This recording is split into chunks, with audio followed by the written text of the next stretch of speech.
이렇게 농약 쇼핑을 했습니다.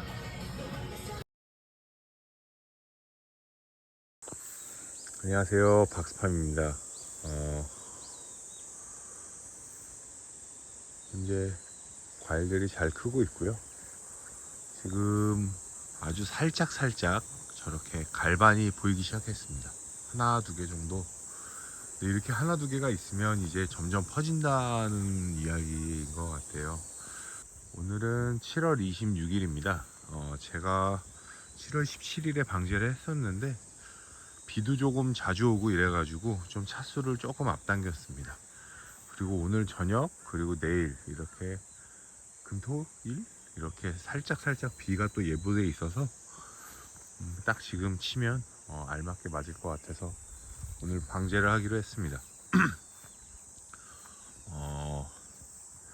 요번에 저희 차수의 약은 작용기작이 카와 다스린 탄저왕입니다. 이게 한 25,000원 정도 했고요. 그 다음에 요 옆에가 포인트인데 선두 플러스를 치게 됐습니다. 원래는 이제 탄저왕과 같이 치게 될 약이 유토피아라는 약이었어요. 유토피아가 4A 플러스 18이었는데 그거와 작용기작이 같은 충약을 사용하게 되었습니다.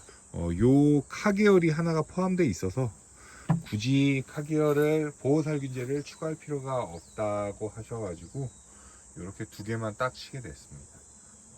저도 웬만하면은 영양제를 같이 안 썼고요. 8월 상순에 응애약을 칠 예정이라 풀은 폈습니다. 풀은 폈지만 응애약을 지금 치지 않고 8월 상순에, 그래서 한 10일 정도 뒤에 살포할 예정입니다. 그 약에 5만원 조금 넘었던 것 같습니다.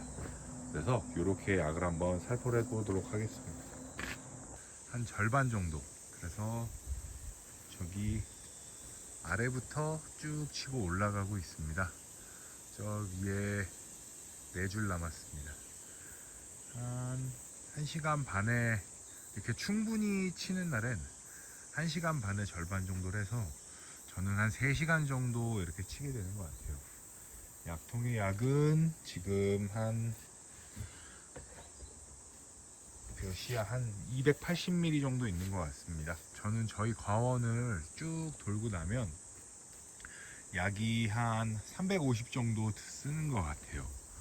그래서 이렇게 충분히 쳐도 350 정도는 쓰면 충분히 다 치는, 충분히 친다 해도 한 350ml 정도면 이 가원은 다 쳐지는 것 같습니다. 남은 농약은 사실 중복 살포할 때도 있지만 웬만하면 버리는 편이에요. 요거를 중복 살포하면 이렇게 약해가 나는 약재도 있고 뭐 다양해서 지금 요 나방들이 엄청 많이 날아다니는데 잡을 수가 없습니다. 이거는 약을 뿌려도 잡아지지가 않네요. 다 툭툭 튀기면서 도망다닙니다. 얘네들을 잡으려고 일부러 제가 새벽같이 와서 친 거거든요. 새벽에는 이렇게 날개에 수분기가 있어서 얘네들이 잘 못 난다 하는데도 이렇게 툭툭 튀기면서 잘 도망다닙니다. 이제 좀 지켜봐야죠. 이 친구들이 다 죽나 안 죽나. 지금까지 저희 과원의 상태는 뭐 이렇게 특별히 병이 오거나 뭐 그러진 않은 것 같아요. 갈반도 뭐 생리장애 뭐 아니면 하나 두 개 정도는 저는 괜찮다 생각해서 그런 거는 특별히 이렇게 심각하게 오진 않는 것 같습니다. 안타까운 게 엽소가 초반에 좀 와서 제가 걱정을 했는데 이게 지금 마그네슘 질소 살포를 해서 그런지 원래 그런지 구별이 잘 안 가요. 근데 아무튼 정말 영양이 필요하다고 많이 느꼈습니다. 그래서 내년 아니면 요번 이제 가을철에 아니면 지금 이제 이렇게 영양 같은 거를 이제 같이 실시를 해볼 예정입니다. 그때 또 어떻게 달라지는지 봐야죠. 이번 연도는 정말 다른 거 모르겠고 병해충이 안 와서 정말 다행이고요. 7월 17일 정도가 이제 본격적인 탄저 증상이 발현되는 시기라고 합니다. 물론 이제 부산은 탄저가 강해서 홍로 쪽에서 많이 발생하시는 것 같더라고요. 저는 일단 작년에 왔었으니까 제가 뭐가 다른지 어떻게 해야 되는지를 이번 연도에 좀 이제 느꼈습니다. 본격적인 이제 태양이 뜨거워졌는데 날씨가 이제는 저녁에도 엄청 덥더라고요. 그래서 지금부터 이제 탄저가 발생이 되면 물론 사과가 한 10브릭스 정도의 당도가 어느 정도 생겨야 탄저가 발생한다고 합니다. 이번 연도는 아마 제가 중간에 이제 조만간 장마가 끝나면 탄산칼슘도 한번 방제를 해볼 거예요. 그래서 그것들이 어떻게 예방이 되는지 한번 지켜보시면 좋으실 것 같습니다. 탄저가 사실 상단에 보여요. 그래서 저렇게 저기 살짝 불구스름한 사과가 있죠. 저런 색이 들어오는 사과를 중심적으로 봐야 됩니다. 위를 보려면 일일이 사다리를 계속 타야 돼요. 그래서 사실 쉽지가 않은데 최대한 빨리 따내고 과원 밖으로 아니면 땅으로 묻는 수밖에 답이 없습니다.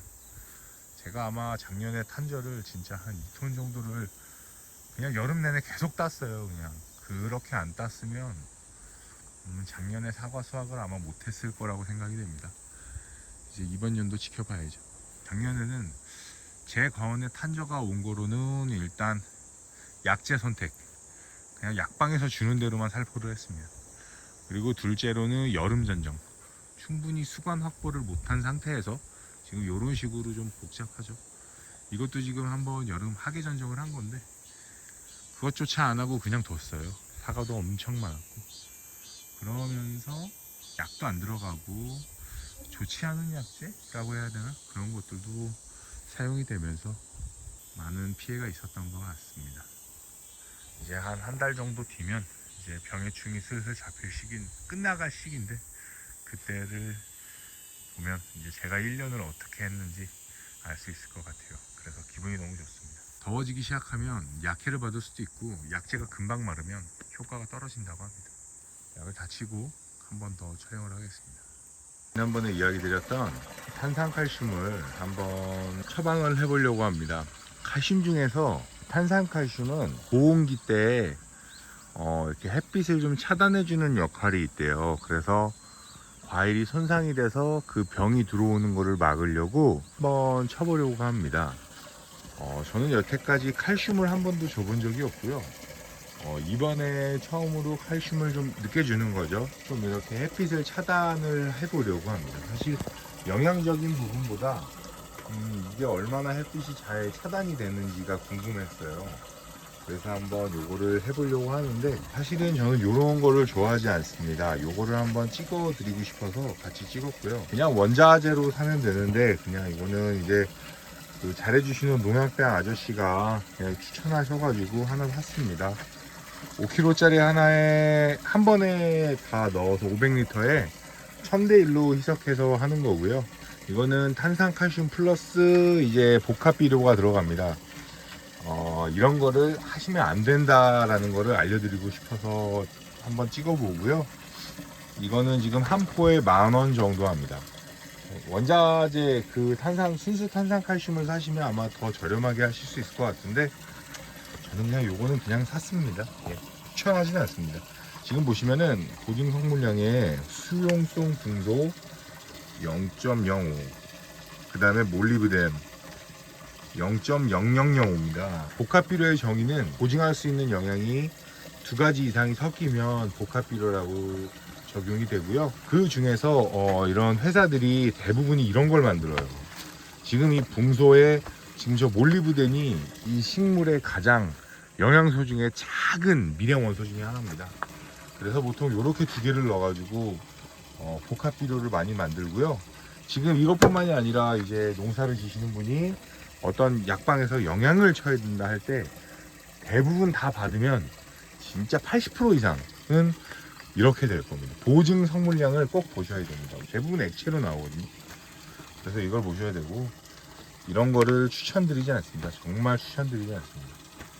이 몰리브덴은 진짜 거의 가루 한 톨이 있는 느낌이거든요. 그래서 그래놓고 복합비료로 파시는 분들이 많아요. 저희가 많이 그렇게 받아봤었고 이게 뭔지 제가 교육을 받고 찾아보면서 아 이런 게 좋지 않은 거구나를 알게 된 것 같아요. 사실 있으나 없으나 한 거고요. 거의 뭐 공기 중에 있을 정도입니다. 0.0005면 지금 보시면 5kg에 1%만 해도 벌써 얼마야? 50g입니다. 근데 50g, 5g, 0.5g, 0.005g, 0.0 네, 아무튼 뭐 이런 식으로 말도 안 되게 조그매지기 때문에 뭐 아무튼 나쁜 거는 여기까지만 얘기하고요. 저는 이 탄산칼슘을 처방을 해서 과피를 보호할 겁니다. 지금 조금 늦었어요. 지금 중복이 지나가고 있는 시점이고요. 오늘은 7월 30일 정도 됐습니다. 다행히 지금 탄저는 아직 안 와서 과일이 뭔가 손상이 되진 않았는데 그래도 잎사귀가 저렇게 하나 두 개가 생기니까 조금 무섭고 그렇습니다. 아직 여름이 다 지나간 게 아니어서 지금 보시면 다행히 과일에 상처는 없고요. 요 위에 이런 데를 봐서 지금 저 붉은 점들이 사다리를 타고 올라가 보면 손상이 돼서 탄저가 올 수가 있습니다. 지금 이것도 확실하게 한번 보고 가야겠는데.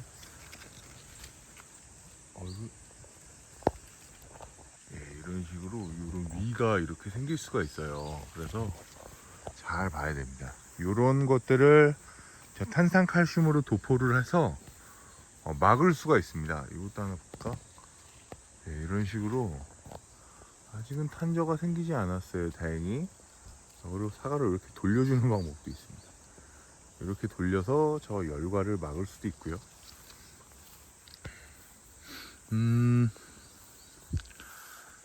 다행히 저희는 지금 탄저는 보이지 않는데 어디에 또 뭔가 있을 수도 있습니다. 탄산칼슘을 저도 사실 처음 사용해 보기 때문에 어떻게 효과가 나타날지 모르겠어요. 이거는 장단점이 있다고 합니다. 탄산칼슘을 도포를 하면 이렇게 눈에 보여지는 하얀 막들이 감싼대요. 그러면 태양을 반사시키는 효과가 있는데 단점은 나중에 사과를 수확할 때 남아있으면 그거를 사과를 닦아내야 된다고 합니다. 구매하시는 분들이 농약인 줄 알고 되게 선호하지 않는다고 해요. 근데 아마 밀식으로 간다면 이렇게 고온기 때 사과를 막는 그런 제품은 필수라고 생각이 됩니다. 사실 제가 밀식을 안 해봐서 모르겠어요. 근데 전 최종적으로 다축이나 밀식을 가야 된다 생각하는 사람이어서 요거를 한번 테스트 해보려고 합니다. 만약에 발병을 한다면 요런 데서 가장 빠르게 발병을 하지 않을까 해요. 지금 보시면 과피가 붉죠. 벌써 색이 들어왔죠. 저게 조금만 더 세면 변할지도 모릅니다. 여기가 지난번에 엽소가 와서 나무가 잎사귀가 많이 떨어졌던 곳이고요. 지금 보시면 저 아래 잔해들이 있죠. 다행히 그 뒤로 엽소가 이렇게 멈춘 상태입니다. 그래서 근데 이미 나무 잎이 데미지를 많이 받았어요. 그래서 한 70% 정도 있는 것 같습니다. 이거를 어떻게 지킬지 봐야겠네요. 다행히 이제 그 주변 엽소는 다 멈춘 것 같고요. 샤크! 이렇게 보시면 사과가 엄청 많이 남겨놨습니다. 그래서 확실히 아래에 비해서 과수가 좀 작아요. 근데 어떻게 됐는지 한번 지켜보겠습니다. 대충 세어보진 않았는데 여기는 한 200과가 좀 넘을 것 같습니다. 영상으로 보시면 큰 차이가 없는데 지금 이거랑 저 아래 적과를 제가 확실하게 해둔 거랑은 크기 차이가 한 1.5배 정도 나는 것 같아요. 지금 이거는 한 테니스공 정도 보다 조금 작은 과인 것 같습니다. 근데 저 아래는 이미 야구공만 해요. 이게 준비가 완료됐고요. 이제 탄산칼슘을 살포하면 어떻게 되는지 한번 보겠습니다. 지금 이런 상태의 과원이 하얗게 도포가 된다고 하는데 처방 후에 다시 한번 찍어 보도록 하겠습니다. 탄산칼슘을 사용한 직후입니다. 생각보다 뭐 이렇게 하얀 막이 많이 쌓여 있는 걸 모르겠고요. 제가 여기에는 다이세넴을 섞었습니다. 약이 묻으면 하얀색으로 막 도포가 되길 바랬거든요. 근데 생각보다 좀 뭔가 투명한 것 같고 큰 차이가 없는 것 같습니다. 약이 진짜 열심히 친다고 쳤는데 뒤쪽은 안 묻었죠. 살짝 이런 식으로 확실히 약이 고루고루 다 막기가 힘든 것 같습니다. SS기를 통해서 이렇게 방제를 하지 않고 손으로 하는 거는 굉장히 한계가 있는 것 같아요. 사과 표피를 자세히 들여다보면 안 맞는 부분이 조금씩은 있는 것 같습니다. 아까는 잘 몰랐는데 이렇게 탄산칼슘이 마르니까 새하얘졌습니다. 아직도 말라가는 중이고요. 제가 생각한 것보다는 이렇게 하얀 그 막이 감싸는 범위가 좀 작은 것 같아요. 완전히 그냥 사과들이 새하얘지기를 기대했었는데 그렇게는 안 되네요. 효과가 얼마나 했을지는 사실 작년에 비해서 모르겠어요. 근데 지금 보시면 새피해도 많고 막 이래서 저희 밭은 아직까지 그런 거는 많이 없는 것 같습니다. 이런 것들을 전체적으로 잘 막으면 3달 정도, 4달 뒤에 잘 수확할 수 있을 것 같습니다. 제가 이렇게 다행히 과원을 둘러보는데 탄저나 이런 거는 잘 안 보이는 것 같아요. 홍로나 뭐 이런 데에서 탄저가 여러 군데에서 발생을 하시는데 참 농사 마무리 잘 하셔서 분홍되시기 바라겠습니다. 이게 보는 것보다 화면에 있는 게 더 멋있는 것 같아요. 이렇게 사과가 이렇게 일자로 쫙 뻗은 모습이 진짜 멋있는 것 같아요. 저도 이렇게 평지에서 양쪽으로 쫙 이렇게 사선으로 사과밭이 쫙 있으면 얼마나 좋을까 합니다. 오늘은 이제 장마가 끝나서 그런지 하늘도 엄청 맑습니다. 네. 탄산칼슘을 친 과원입니다. 이렇게 하얀색이 마르니까 엄청 하얘졌어요. 근데 이게 전체적으로 도포가 아니라 뭔가 이런 식으로 방울방울 맺히네요. 이게 장점이 제가 약을 어떻게 붙이는지 볼 수 있는 것 같아요. 지금 보시면 이렇게 분명 안 묻은 애들이 있어요. 이런 거 보면 약이 제대로 안 들어갔다는 소린 것 같습니다. 최대한 열심히 쳐서 그런지 많이 들어가긴 했는데 지금 보시면 저런 위에 같은 데는 잘 안 묻었어요. 탄산칼슘의 장점이 제가 뿌린 데와 안 뿌린 데가 구분이 되는 것 같아요.